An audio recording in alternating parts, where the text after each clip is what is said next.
The Lotos Eaters. "Courage," he said, and pointed toward the land.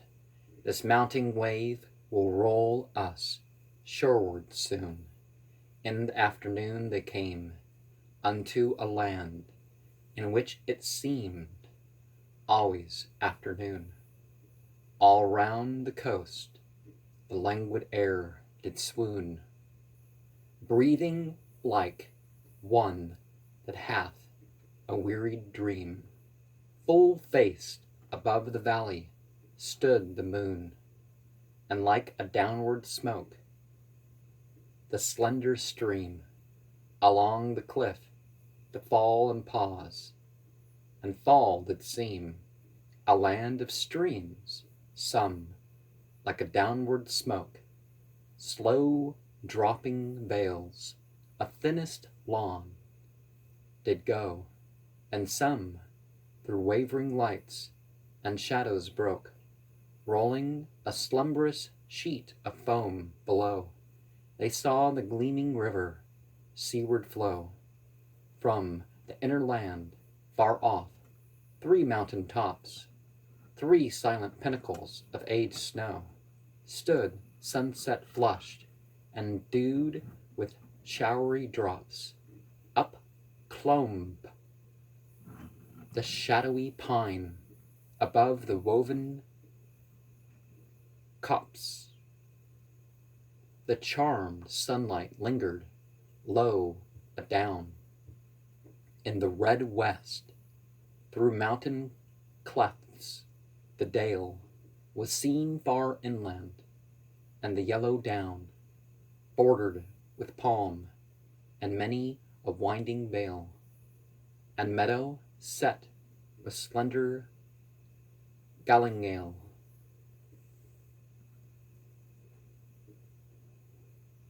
A land where all things always seemed the same, and round about the keel with faces pale, dark faces pale against that rosy flame. The mild-eyed, melancholy lotus eaters came. Branches they bore off that enchanted stem, laden with flower and fruit, whereof they gave to each other. But whoso did receive of them, and taste to him the gushing of the wave, far, far away, did seem to mourn and rave on alien shores. And if his fellows spake, his voice was thin as voices from the grave, and deep asleep he seemed, yet all awake, and music in his ears his beating heart did make.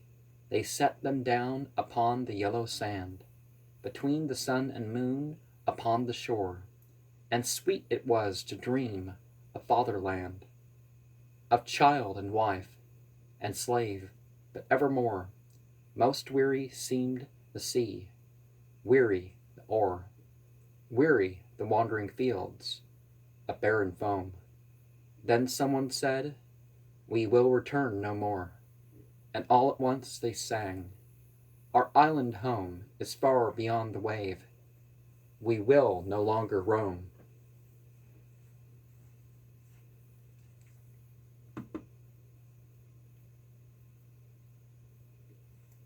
Details important, yeah. And finding your still points important.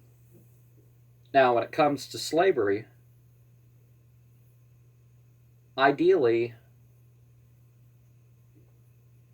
you'd prefer that perhaps you can hire a worker who works well and chooses to work well, not someone who's trapped to be your worker. Now, if it's a product of war, just war, survivors from the other side, that's different than generational slavery. It's different than slave raids and stuff like this, which is I just can't support.